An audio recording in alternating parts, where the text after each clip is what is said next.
Hi, this is Dr. Sherman at the Mar Cosmetic Medical Center. We're going to talk a little bit today about forehead lifting.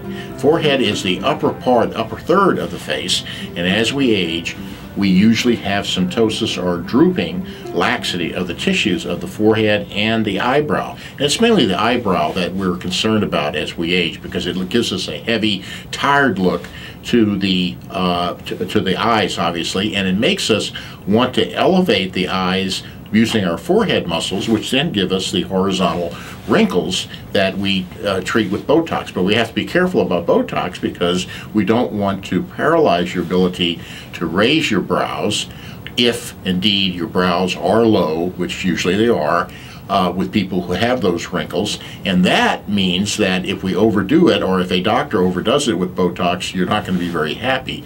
Now, one of the ways around that is to consider some type of surgical procedure, and what we're talking about is a endoscopic forehead lift. This is different than the older types of forehead lifts where we had to make an incision across the entire top of the scalp and then elevate the tissues from the forehead in order to get to where we want to go to elevate the forehead and raise the brows. Now we can do it endoscopically using small little incisions spaced, or placed, I should say, behind the hairline so that they're completely invisible. They're very small, and through those small incisions we can introduce our little telescopes, endoscopes, where we can see all of the tissue action, the tissue that we want to elevate and free up so that we can lift it, including the forehead and the brow, and then we can fix the forehead using these little absorbable endotine appliances that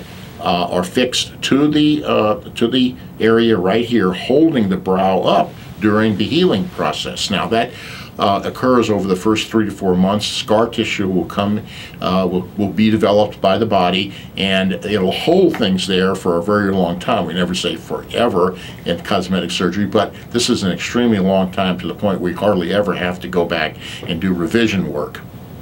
The little tacks, if you will, that are underneath the skin holding the tissue there, they get absorbed in about 4 or 5 months. Initially, if you put your finger there, you'll feel a little point underneath your skin, and it'll be a little similar to a little tack that's sticking the undersurface of the skin. So we just tell our patients, don't put your finger there if it bothers you. It will go away. Now, there's another approach, and that is the direct brow lift approach through the eyelid, called a transblepharoplasty brow lift. This is not as dramatic as the forehead lift.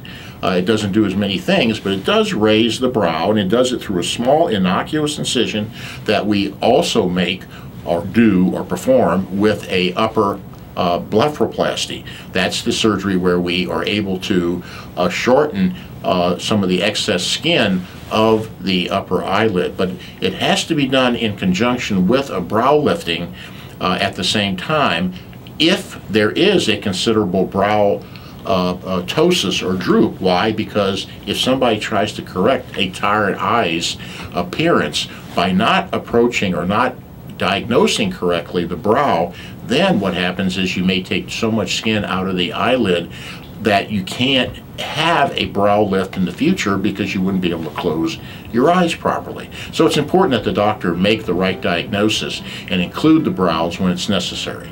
So if you want more information about these exciting new technologies that we've been doing for over 10 plus years, please make reference to the phone call or the website that's listed below, and give us a call or contact us. We'll be happy to have you come in where we can spend some more time discussing these. Thanks.